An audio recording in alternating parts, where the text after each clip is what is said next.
Hi friends, ನನ್ನ ಚಾನಲ್ಗೆ ಸ್ವಾಗತ. ನೀವಿನ್ನೂ ನಮ್ಮ ಚಾನಲ್ಗೆ ಸಬ್ಸ್ಕ್ರೈಬ್ ಆಗಿಲ್ಲ ಅಂದರೆ ದಯವಿಟ್ಟು ಈಗಲೇ ಸಬ್ಸ್ಕ್ರೈಬ್ ಆಗಿ ನಮ್ಮ ಚಾನಲ್ಗೆ ಸಪೋರ್ಟ್ ಮಾಡಿ ಫ್ರೆಂಡ್ಸ್. ಹಾಗೆ ಈ ಸೀರಿಯಲ್ ನಿಮ್ಗೆ ಇಷ್ಟ ಇದ್ದರೆ ಒಂದು ಲೈಕ್ ಕೊಡಿ. ಇಲ್ಲಿ ವೇದ ಒಬ್ಬಳೆ ರೂಮಲ್ಲಿ ಮಾತಾಡ್ತಾ ಇದ್ದಾಳೆ. ಪಾಪ ವಿಕ್ರಮ್ ಜೀವನ ಎಷ್ಟು ದುರಂತ.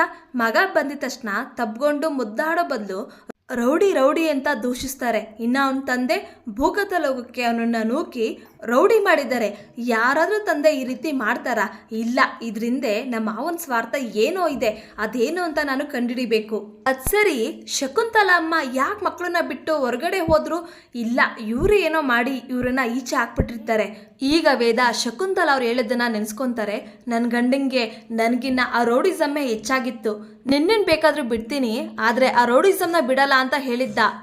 ಕಟಕನ ಮನೇಲಿ ಗಿಳಿ ಬೆಳೆದ್ರು ಕಟಕನೇ ಆಗುತ್ತೆ ಅನ್ನೋ ಮಾತು ಕೇಳಿಲ್ವಾ? ಹಾಗೆ ನನ್ನ ಮಕ್ಕಳು ಕೂಡ ಕಟುಕರು ಆದರು ಅಂತ ಹೇಳಿದ ಮಾತು ವೇದಾಗೆ ನೆನಪಾಗುತ್ತೆ.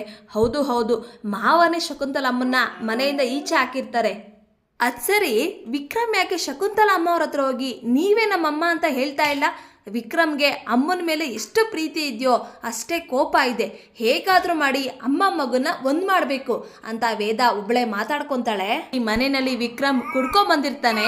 ಆಗ ದಾಮೋದರವರು ನೀನು ಹಾಳಾಗಿದ್ಯಾ ಅಂತ ಗೊತ್ತಿತ್ತು, ಆದರೆ ಇಷ್ಟೊಂದು ಹಾಳಾಗಿದ್ಯಾ ಅಂತ ನನಗೆ ಗೊತ್ತಿರಲಿಲ್ಲ ಅಂತ ಹೇಳಿದಾಗ ವೀರ ಅವರು ಅಪ್ಪ ಮನೆಗೆ ಬಂದರೆ ಹಾಗೆ ಮಾಡ್ತೀನಿ ಹೀಗೆ ಮಾಡ್ತೀನಿ ಅಂತ ಹೇಳಿದ್ರಲ್ಲ, ಏನು ಮಾಡಿದ್ರಿ? ಎರಡೇಟ್ ನೀವು ಕೊಟ್ಟರು ಒರೆಸ್ಕೊಂಡು ಹೋಗ್ತಾ ಇರ್ತಾನೆ, ಅವನಿಗೆ ಏನೂ ಆಗೋದಿಲ್ಲ. ಈಗ ದಾಮೋದರವರು ಹೆಣ್ಣು ಮಾಯೆ ಅಂತ ಕೇಳಿದ್ದೆ, ಆದರೆ ಈಗ ನೋಡ್ತಾ ಇದ್ದೀನಿ. ಇವನ್ ಜಾಗದಲ್ಲಿ ಬೇರೆ ಯಾರಾದರೂ ಇದ್ದಿದ್ರೆ ಕೊಂದಾಕ್ಬಿಡ್ತಿದ್ದೆ ಅಂತ ಹೇಳಿದಾಗ ವಿಕ್ರಮ್ ಕೊಲ್ತಾರಂತಲ್ಲಪ್ಪೋ ಕೊಲ್ತಾರೆ ಅಂತ ಹೇಳಿದಾಗ ದಾಮೋದರವರು ನೀವೇನು ಇಲ್ಲೇ ನಿಲ್ಸ್ಕೊಂಡಿದ್ದೀರಾ, ಕರ್ಕೊಂಡೋಗ್ರೋ ರೂಮಿಗೆ ಕರ್ಕೊಂಡೋಗ್ರೋ ಅಂತ ಹೇಳಿದಾಗ ಮುನ್ನ ಮತ್ತೆ ಬಾಲ ವಿಕ್ರಮ್ನ ರೂಮಿಗೆ ಕರ್ಕೊಂಬರ್ತಾರೆ. ವಿಕ್ರಮ್ ರೂಮಿಗೆ ಬರ್ತಾನೆ. ಈಗ ವೇದ ಕುಡ್ಕೊ ಬಂದಿದ್ಯಾ ಅಂತ ಹೇಳಿದಾಗ ವಿಕ್ರಮ್ ನೋ ಚಾನ್ಸ್, ನಾನು ಕುಡ್ಕೊಂಬರೋದ? ವೇದ ನಿನ್ನ ನೋಡಿದ್ರೆ 4 ಕೊಡಬೇಕು ಅನ್ಸುತ್ತೆ ಅಂತ ವಿಕ್ರಮ್ಗೆ ತಲೆ ಮೇಲೆ 4 ಕೊಡ್ತಾಳೆ. ಆಗ ವಿಕ್ರಮ್ ಕಾಪಾಡ್ರಪ್ಪ ತಲೆಗೆ ಹೊಡಿತಾ ಇದ್ದಾಳೆ ಅಂತ ಕಿರ್ಚ್ಕೊಂತಾನೆ. ಒಳ್ಳೆ ಚಿಕ್ಕ ಮಗು ಥರ ಆಡ್ತಿಯಲ್ಲೋ ಅಂತ ಹೇಳಿದಾಗ ವಿಕ್ರಮ್ ನಾನು ಚಿಕ್ಕ ಮಗುನೇ ಬೇತಾಳ, ಆದರೆ ಅಮ್ಮ ಇಲ್ಲ ಅಷ್ಟೇ. ಈಗ ವೇದ ಆ ಶಕುಂತಲ ಅವರು ನಿಮ್ಮಮ್ಮ ಅಲ್ವಾ ಅಂತ ಹೇಳಕ್ಕೆ ಹೋದಾಗ ವಿಕ್ರಮ್ ಹೇಳುವುದಕ್ಕೂ ಕೇಳುವುದಕ್ಕೂ ಸಮಯ ಅಲ್ಲ, ಇದು ಸ್ಲೀಪಿಂಗ್ ಟೈಮ್ ಅಂತ ಹೇಳ್ತಾನೆ. ಈಗ ವೇದ ಸ್ವಲ್ಪ ಹೇಳೋದನ್ನ ಕೇಳು, ಆ ಶಕುಂತಲ ಅವರು ಅವ್ರ ಮಾತು ಕೇಳ್ಕೊಂಡೆ ಅಲ್ವಾ ನೀನು ಅವ್ರ ಮನೆಗೆ ಹೋಗಿದ್ದು? ಈಗ ವೇದ ಹುಚ್ಚುಚ್ಚಾಗಿ ಏನೇನೋ ಮಾತಾಡ್ಬೇಡ ನೀನು. ಆಗ ವಿಕ್ರಮ್ ಅದೆಂಗೆ ನೀನು ನನ್ನ ಶತ್ರು ಮನೆಗೆ ಹೋದೆ ನೀನು? ಬೇತಾಳ ನನ್ನ ಹೆಂಡತಿಗೆ ಬ್ಲ್ಯಾಕ್ ಕಲರ್ ಡ್ರೆಸ್ ಇಷ್ಟ ಇಲ್ಲ ಅಂದರು, ಅದನ್ನು ಬಿಟ್ಟೆ.